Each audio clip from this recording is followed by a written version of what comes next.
على أمور الدنيا والدين، والصلاة والسلام على أشرف الأنبياء والمرسلين سيدنا ومولانا محمد وعلى آله وأصحابه أجمعين. أما بعد. Alhamdulillah, kita bersyukur kepada Allah Subhanahu wa taala yang telah memberikan nikmat fasilitas kepada kita sangat banyak sekali, dan kita tidak bisa menghitungnya satu persatu betapa banyak kenikmatan yang Allah berikan kepada kita. Hendaklah kita syukuri. Sekecil apapun yang diberikan Allah, maka sudah selayaknya untuk kita syukuri. Karena nikmat tersebut apabila kita bersyukur, berterima kasih kepada Allah Subhanahu wa taala yang mengasih nikmat, insyaallah akan bertambah paling tidak keberkahan dari nikmat yang Allah berikan. Pengurus Muharram Center Indonesia Kota Palangkaraya yang saya hormati, pengurus pengajian malam atau majelis taklim Ahlus Sunnah wal Jamaah yang sama-sama dirahmati Allah, bapak-bapak, saudara-saudari sekalian yang sama-sama dimuliakan Allah Subhanahu wa taala. Mari kita lanjutkan kajian tafsir ini. Ya, masih kita menggunakan tafsir Ibnu Katsir. Ya, tafsir jalan lain juga, tapi yang saya bawa ini tafsir jalan lain. Nah, ini juga ditambah lagi dengan tafsir Kementerian Agama. Jadi ada rujukan kita ada 3 penafsiran. Alhamdulillah, kita sudah 9 hari berada di bulan Al-Muharram. Bulan Al-Muharram merupakan bulan ini pertama hitungan dari tahun Hijriah. Di tahun Hijriah itu diawali dengan bulan Al-Muharram. Kalau kita hitung jadi 12. Al-Muharram, Safar, Rabiul Awal, Rabiul Akhir, Jamadil Ula atau ya Jamadil Awal, Jamadil Akhir, Rajab, Sya'ban, Ramadan, Syawal, Dzulhijjah, Qa'dah, Dzulhijjah. Nah, jadi insyaallah kalau kita hitung Al-Muharram, Safar, Rabiul Awal, Rabiul Akhir, Jamadil Awal, Jamadil Akhir, Rajab, Sya'ban. Nah, ini ya 8 bulan lagi kita ketemu lagi dengan bulan Ramadan. Maka kita sudah berada di tahun 1444 Hijriah. Berarti peristiwa penting yang dilakukan Rasulullah bersama para sahabat ini sudah 1444 tahun yang lalu.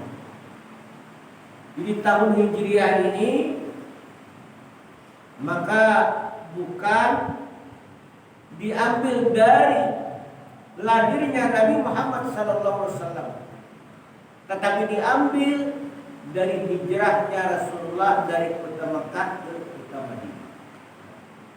Insyaallah pada hari Senin itu juga 10 Al-Muharram, banyak peristiwa-peristiwa penting yang perlu kita ingat pada 10 Al-Muharram ini. Jadi kalau kita kaitkan dengan sejarah-sejarah para nabi, Itu banyak sekali peristiwa penting yang terjadi pada 10 Al-Muharram. Begitu itu umat Islam dalam satu hadis akhir disunahkan berpuasa 10 Al-Muharram. Satu ayat yang menjelaskan mengapa Rasulullah itu hijrah dari kota Mekah ke kota Madinah.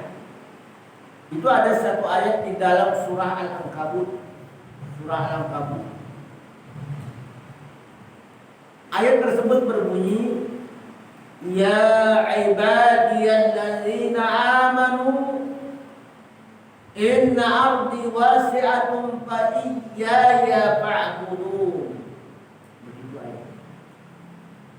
Ya ibadiyalladzina amanu, wahai hamba-hambaku yang beriman. Jadi ini himbauannya ayat ini kepada orang-orang yang beriman.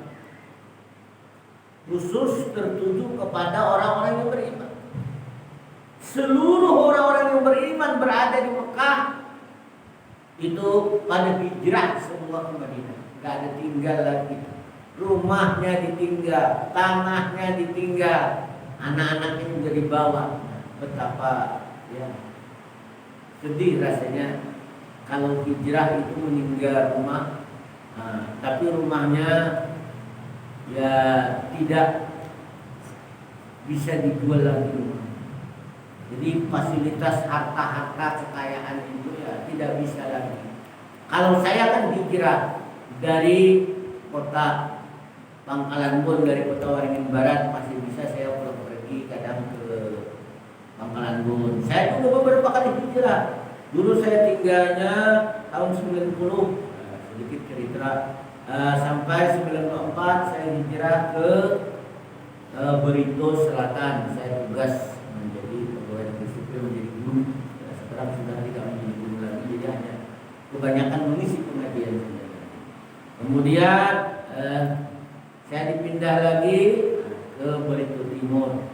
Kemudian pindah ke Pangkalan Bun, ada beberapa kali pindah. Jadi semua tanah saya, ya rumah saya yang ada di Barito Selatan, Barito Timur, semuanya itu dijual.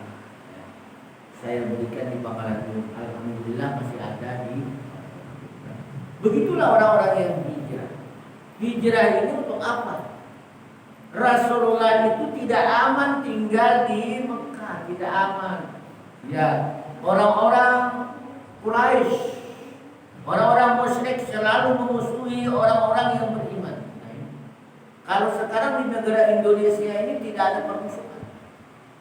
Kami di Kementerian Agama itu sudah melaksanakan moderasi beragama, tidak ada permusuhan.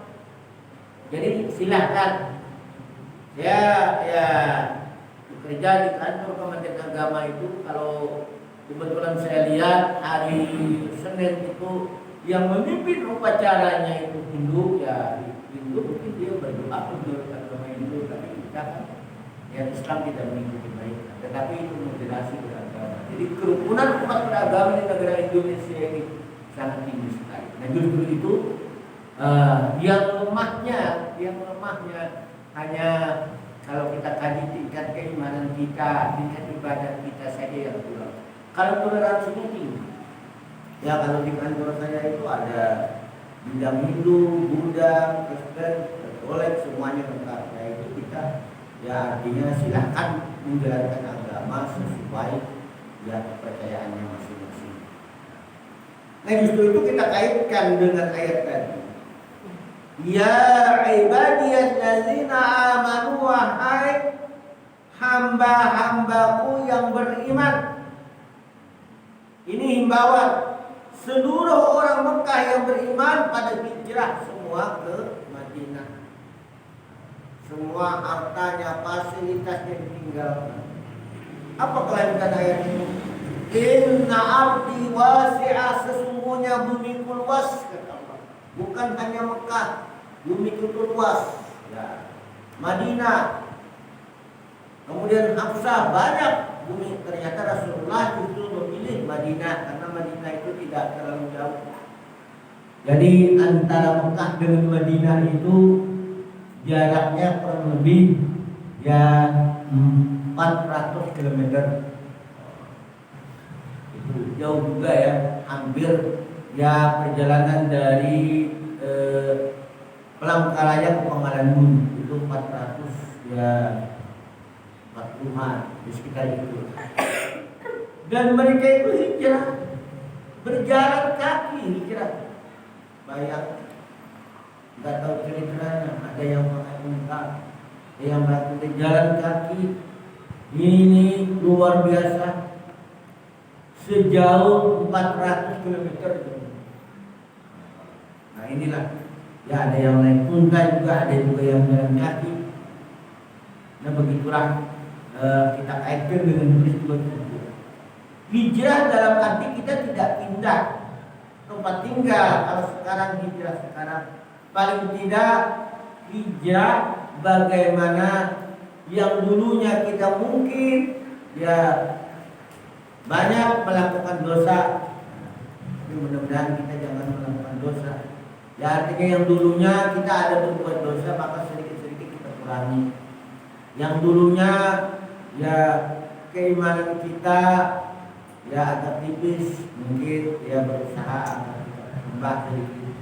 Ketakwaan kita ya kemudian kita tingkatkan begitu. Nah justru itu sebelum Allah Subhanahu wa taala mengevaluasi menilai kita, maka Allah Subhanahu kita sendiri yang mengevaluasi diri kita.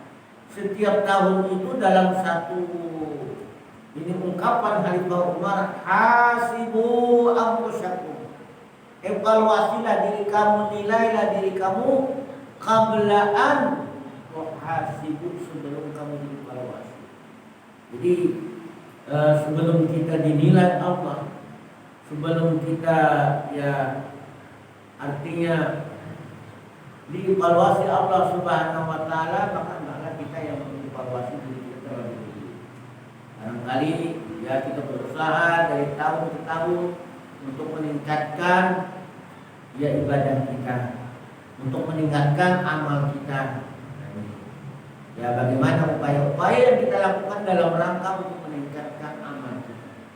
Nah ini tergantung kepada pribadi kita masing-masing. Karena al-iman yazidu wa yanqus, iman itu terkadang bertambah dan terkadang berkurang. Ini ya karena iman kita ini seperti timbangan naik yazid itu bertambah ya, naik ya. Kemudian wa yanqus dan turun naik. Karena ini yang prihatin terkadang. Kalau iman kita kan masih terkadang naik, terkadang turun timbangan, terkadang bertambah, terkadang berkurang. Itu masih mendingan. Yang sangat prihatin pada saat iman kita ini berkurang, nah, tidak pernah naik lagi. Nah ini yang tidak kita harapkan. Maka kita mengharapkan begitu kita ya dipanggil Allah Subhanahu wa taala husnul khatimah, ya keimanan kita bertambah. Kita tahu apa artinya iman. Iman itu masih kita ulang, artinya adalah percaya, meyakini dengan hati ya bahwa Allah adalah Tuhan kita, lalu kita mengabdi kepada Allah. Meyakini bahwa Al-Quran itu adalah kitab Allah, lalu kita ya kita jadikan sebagai pedoman, kita jadikan sebagai acuan dalam kehidupan sehari-hari. Nah itu kita beriman juga kepada malaikat. Malaikat itu tidak pernah ya artinya punya keceliduran, tidak pernah lalai. Nah, malaikat itu tidak pernah tidak mencatat apa yang kita lakukan, kecil apapun ya. Kebaikan yang kita lakukan dicatat. Nah, artinya malaikat itu jangan sampai kita mengira mungkin malaikat ini tidak menghargai ibadah saya. Tidak, malaikat selalu menghargai. Kalau ibadah kita berbuat kejahatan sekecil apapun juga dicatat. Wa may ya'mal mithqala dzarratin khairan yarah, siapa yang berbuat kebaikan mithqala dzarratin khairan yarah, ini seberat zarah itu kecil sekali ya. itu hampir-hampir tidak terlihat kecilnya, itu tetap dihargai nilai, tetap dicatat malaikat. Bahkan kita sudah punya niat mau datang ke majelis ta'lim ini, ternyata tidak jadi karena hari hujan atau ada lain niat sudah ada. Ya. Ini Luqman sudah mengirim, artinya diadakan kajian malam Senin, ternyata tidak bisa hadir, sudah dicatat bahwa kita adalah niat kita itu sudah dicatat. Innamal a'malu binniyat, dicatat kita sebagai orang yang berbuat baik. Tetapi apabila kita hadir di majelis ilmu, maka ditambah lagi 10, jadi menjadi 10. Begitulah orang-orang yang beriman. Wa may ya'mal mithqala dzarratin syarran yarah, dan barang siapa yang berbuat kejahatan sekecil apapun itu akan disebut. Kembali kepada ayat tadi. Ya ibadiyalladzina amanu, wahai hamba-hambaku yang beriman, inna ardi wasi'ah, sesungguhnya bumi itu luas. Maka pilihan adalah Madinah. Nah, karena Rasulullah itu sebelum berhijrah ke Madinah itu, sebelum Rasulullah menjadikan pilihan Madinah itu untuk tempat hijrah, nah di sanalah dibangun pemerintahan Islam. Maka Rasulullah sudah pernah hijrah. Rasulullah hijrah ke Hamsyah, ke Afrika, ke Ethiopia. Rasulullah hijrah. Nah, bahkan Rasulullah juga pernah hijrah ke Taif. Beliau mencari perlindungan dari orang-orang musyrik. Beliau dilimpari dengan batu sama-sama yang beliau benar-benar dalam perjuangan. Nah, para nabi, para sahabat tidak mudah untuk memperjuangkan Islam ini. Jadi dia penuh tantangan yang sangat berat. Inna ardi wasi'ah, sesungguhnya bumi luas, fa iyaya fa'buduni, maka sembahlah. Jadi berhijrah ini ya bukan ingin dalam arti ingin mendapatkan usaha, tetapi ini karena keimanan, karena akidah. Rasulullah terancam ya pada saat berada di Mekah, maka Rasulullah pindahlah ke Madinah. Pada saat pindah ke Madinah, maka Rasulullah disambut orang-orang Madinah itu dengan sambutan yang hangat, sambutan yang baik. Nah begitulah. Biasanya kita kan kalau ketemu kawan-kawan itu sambutan yang hangat, yang menyenangkan. Sehingga orang yang hijrah dari Mekah itu dikatakan kaum muhajirin. Namanya orang-orang yang hijrah itu kaum muhajirin. Orang Madinah itu dikatakan sebagai kaum Ansar, orang yang menolong. Maka terjadilah pernikahan antara kaum Muhajirin dengan kaum Ansar. Ini terjadi pernikahan. Ya, artinya orang Mekah yang dinamakan kaum Muhajirin menikahi orang Madinah. Ya, menikahi wanita-wanita yang ada di Madinah. Kebetulan di Madinah itu ada beberapa suku yang tinggal di sana. Ada suku yang sangat berpengaruh yang namanya, ya di sana ada suku Aus dan Hajirat. Suku Aus dan Hajirat ini selalu bermusuh-musuhan. Ini merupakan suku-suku yang sangat kuat. Ini suku Aus dan Hajirat. Kemudian di sana juga ada orang Yahudi, ada orang Nasrani. Dengan kehadiran Rasulullah di Madinah, maka Rasulullah dapat menyatukan seluruh suku, seluruh ya bani-bani di sana. Ya artinya Bani Kainuka, dari orang-orang Yahudi, Nasrani, mereka bersama. Maka di sanalah berdiri pemerintahan Islam. Jadi pemerintahan Islam itu berdiri setelah Rasulullah hijrah dari kota Mekah ke Madinah. Ini catatan peristiwa yang tidak bisa dilupakan. Nah justru itu dalam satu hadis Rasulullah, al-muslimu man salimal muslimun.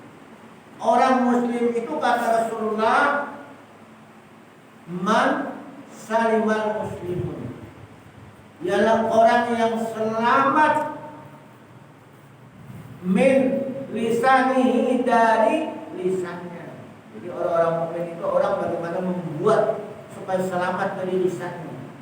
Ya jangan sampai ya artinya menyampaikan suatu informasi melalui media, melalui medsos dan sebagainya, itu kan sakit hati saudara-saudara kita. Nah, apalagi yang bersifat hujatan sedih rasanya. Kalau sampai disampaikan melalui media sosial, ini sudah nggak tanggung-tanggung dunia, seluruh dunia orang akan tahu. Nah, makanya kita ya berusaha ya, betapapun sakitnya hati jangan sampai kita menyampaikan melalui media. Nah itu namanya sama membuat kan kena tangannya ini.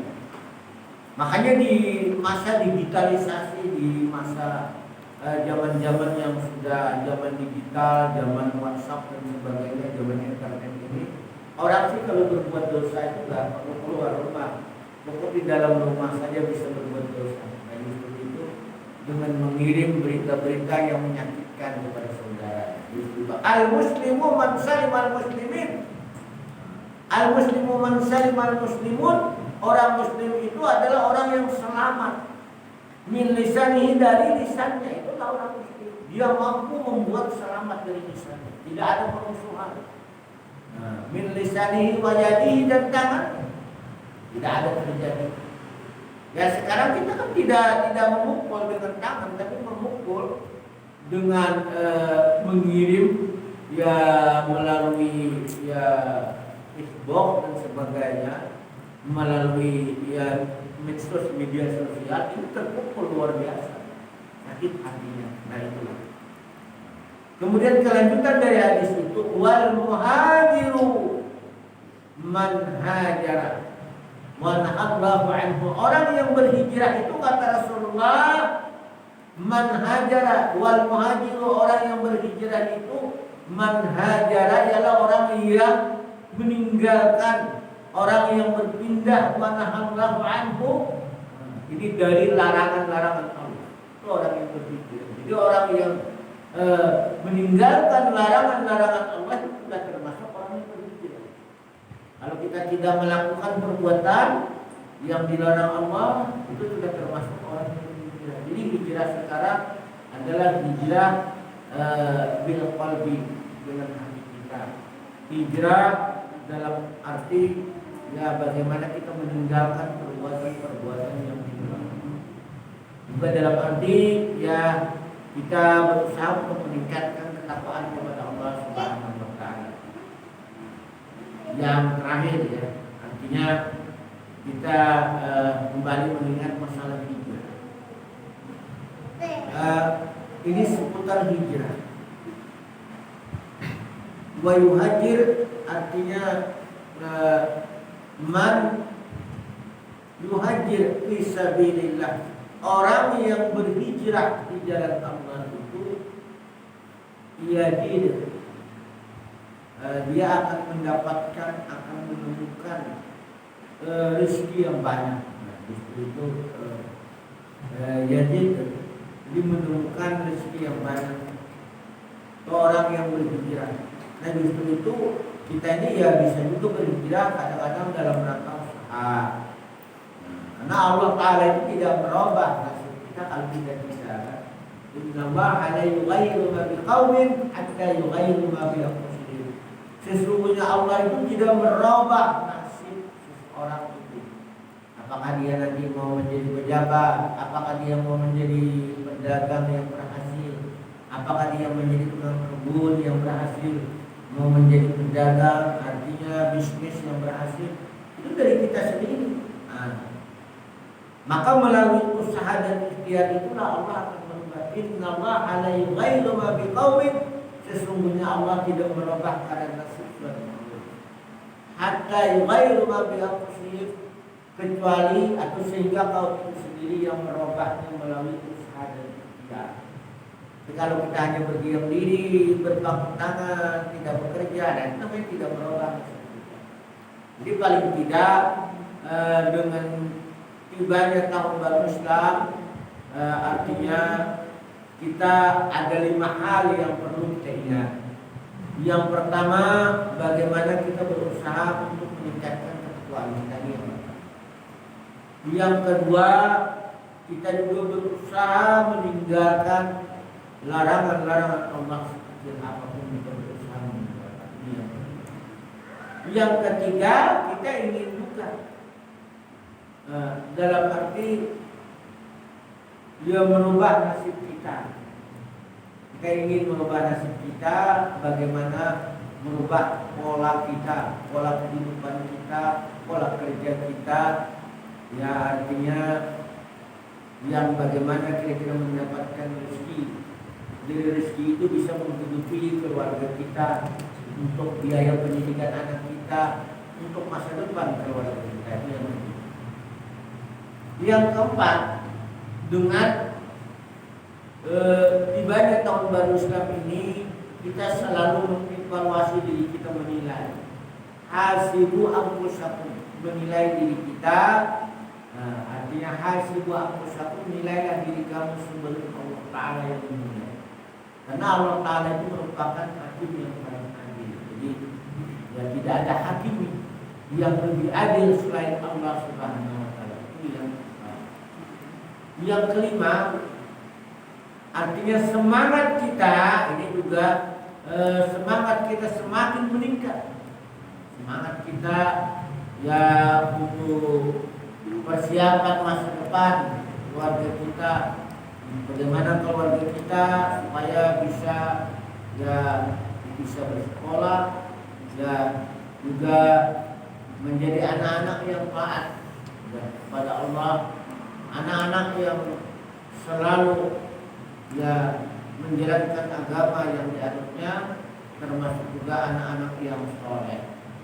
Ya, jadi bagaimana upaya-upaya kita, artinya untuk ya pencegahan, jangan sampai ya kalau sekarang sudah dilaksanakan pendidikan yang namanya pendidikan anti korupsi. Jadi jangan sampai anak-anak juga melakukan tindakan-tindakan korupsi. Dalam arti bagaimana anak-anak harus dilatih untuk ya selalu ya berkata yang jujur, selalu ya amanah, bisa dipercaya. Nah begitu juga anak-anak juga harus dia jangan terpengaruh dengan lingkungan tempat tinggalnya. Ya kiranya itu yang dapat saya sampaikan. Ya mudah-mudahan ada manfaatnya. Ya khususnya bagi diri saya sendiri. Ya terima kasih atas segala perhatiannya. Usyukur nafsi bittaqwallah. Assalamualaikum warahmatullahi wabarakatuh. Waalaikumsalam. Ini tidak ada pertanyaan kayaknya ya. Jika ada pertanyaan ya ini dibaca tinggal 5 menit, silakan saja. Karena waktunya sudah jam berapa ya? Nah 5 menit Bapak kalau ada pertanyaan. Karena hari ini alhamdulillah ya silakan kalau ada bertanya ya 5 menit. Nanti kalau ada pertanyaan lain itu sudah dikirim ke kita saya, silakan. Bagaimana untuk komunikasi tentang hijrah? Ya kalau kita dunia mualaf sekarang menjadi beriman itu salah satu yang juga kita usaha kita ya kurang mencoba, alhamdulillah artinya sudah masih dan tidak juga kita merubah pola kerjaan kita. Silakan.